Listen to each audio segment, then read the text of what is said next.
नमस्कार दोस्तों, स्वागत है आप लोगों का समर्पित पीसीएस एकेडमी के इस यूट्यूब चैनल पर। दोस्तों, भारतीय राज्य व्यवस्था के अंतर्गत जो हमारी कक्षाएं चल रही हैं उसके अंतर्गत आज एक बहुत महत्वपूर्ण टॉपिक संविधान सभा पर चर्चा करना है। इस संविधान सभा के अंतर्गत हम इसके ऐतिहासिक विकास के साथ संविधान सभा का गठन किस तरीके से किया गया, इसके सदस्यों का चुनाव किस तरीके से किया गया तथा इससे आने वाले महत्वपूर्ण प्रश्नों पर चर्चा करेंगे। तो आइए देख लेते हैं संविधान सभा के विकास। संविधान सभा की सर्वप्रथम मांग 1922 में महात्मा गांधी ने यह कहा कि भारतीयों के लिए एक संविधान सभा होना चाहिए, किंतु इस बात को अंग्रेजों ने अगस्त प्रस्ताव 1940 में स्वीकार किया, किंतु भारतीयों ने इस प्रस्ताव को अस्वीकार कर दिया, जिसका कारण यह था कि इस अगस्त प्रस्ताव में यह कहा गया था कि इसके अंतर्गत जो संविधान सभा बनाई जाएगी उसमें भारतीयों के साथ अन्य व्यक्ति भी शामिल हो गए। किंतु भारतीयों का मानना यह था कि जब संविधान सभा या संविधान का निर्माण भारतीयों के लिए करना है तो फिर अन्य व्यक्तियों की क्या आवश्यकता है। उसके बाद क्रिप्स प्रस्ताव 1942 में आता है, जिसके अध्यक्ष सर स्टेफर्ड क्रिप्स थे।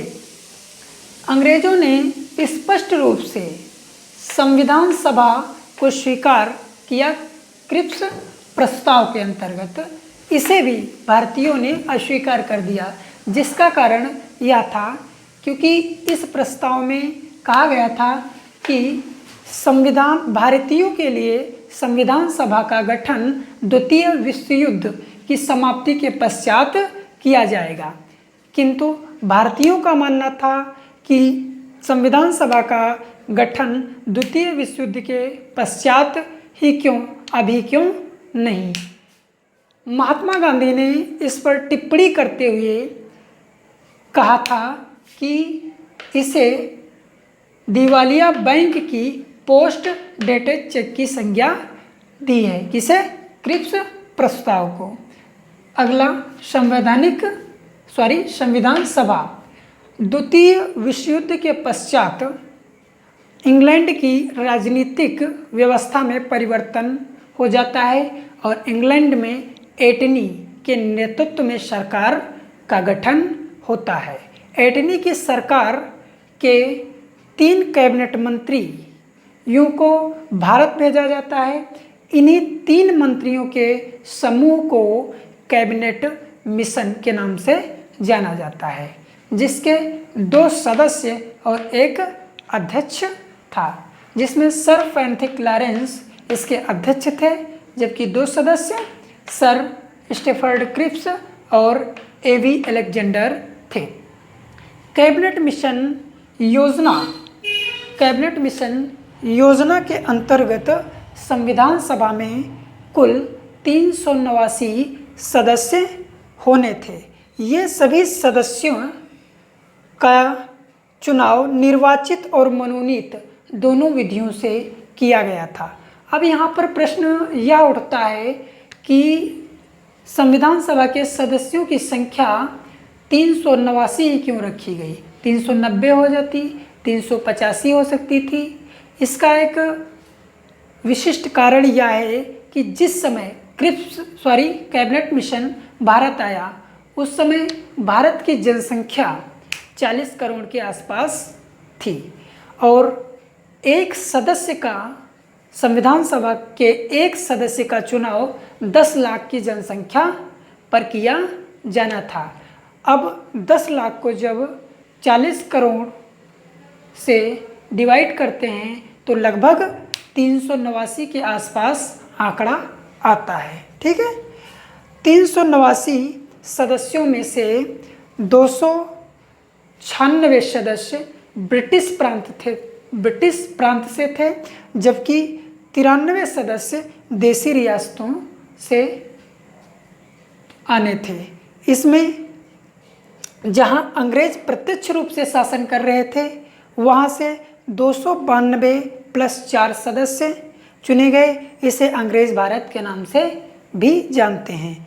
जबकि देसी भारत के अंतर्गत ऐसे राज्य जहां पर राजा महाराजाओं द्वारा शासन का संचालन किया जा रहा था वहां से 93 सदस्य सम्मिलित होना था।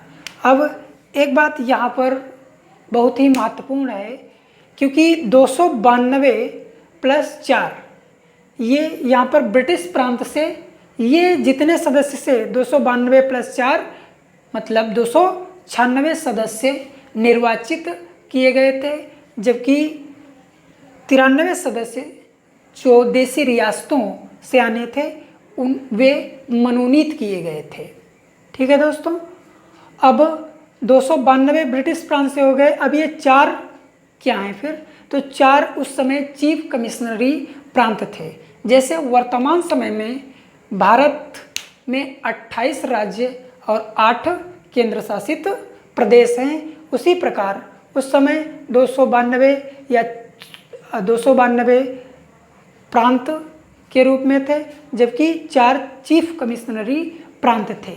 ये 4 चीफ कमिश्नरी प्रांत दिल्ली, अजमेर प्लस मेरवाड़ ये सम्मिलित रूप से था एक ही, लेकिन ये दोनों उस समय सम्मिलित थे, बाद में ये दोनों अलग अलग हो गए।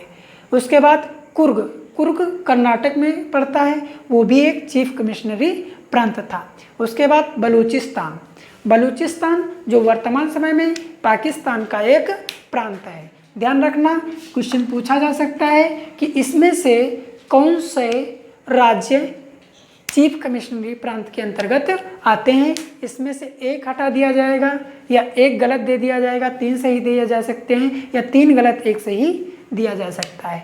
उसके बाद आ जाते हैं संविधान सभा पर। संविधान सभा की पहली बैठक 9 दिसंबर 1946 को हुई, जिसके अस्थायी अध्यक्ष के रूप में सच्चिदानंद सिन्हा साहब को चुना गया। अब प्रश्न यहाँ पर यह उठता है कि आखिर सच्चिदानंद सिन्हा को ही क्यों चुना गया। तो इस संबंध में हम ऑप्शन दे रहे हैं, क्योंकि उनका चुनाव हुआ था, पहला ऑप्शन। दूसरा, वे ब्रिटिश सरकार द्वारा मनोनीत किए गए थे। तीसरा ऑप्शन, संविधान सभा के सदस्यों में सबसे वरिष्ठ थे। और चौथा, इसमें से कोई नहीं। तो इसमें ध्यान रखना, क्योंकि उन्हें इसीलिए चुना गया था कि वे संविधान सभा के सदस्यों में सबसे वरिष्ठ सदस्य थे। संविधान सभा की पहली बैठक में मुस्लिम लीग ने भाग नहीं लिया। इस पर टिप्पणी करते हुए इंग्लैंड के प्रधानमंत्री विंस्टन चर्चिल ने कहा था, संविधान सभा की बैठक में ऐसा लग रहा है कि यह एक ऐसा विवाह है जिसकी दुल्हन ही गायब है। ध्यान रखना, यह कथन पूछा जा सकता है। तीसरी बात इसके अंतर्गत, इसमें 207 सदस्यों ने भाग लिया था, जिसमें 9 महिलाएं भी शामिल थीं। कारण क्या था? अब यहाँ पर क्वेश्चन ये उठता है कि पहली बैठक में संविधान सभा कैबिनेट मिशन योजना के तहत संविधान सभा में 389 सदस्य होना चाहिए था, लेकिन संविधान सभा की पहली बैठक में सिर्फ 207 सदस्यों ने ही भाग लिया। इसके 2 महत्वपूर्ण कारण थे, क्योंकि इसमें मुस्लिम लीग ने बहिष्कार कर दिया था, जिसके 73 सदस्य थे। अक्सर किताबों में यही एक कारण देखने को मिलता है, लेकिन इसका दूसरा कारण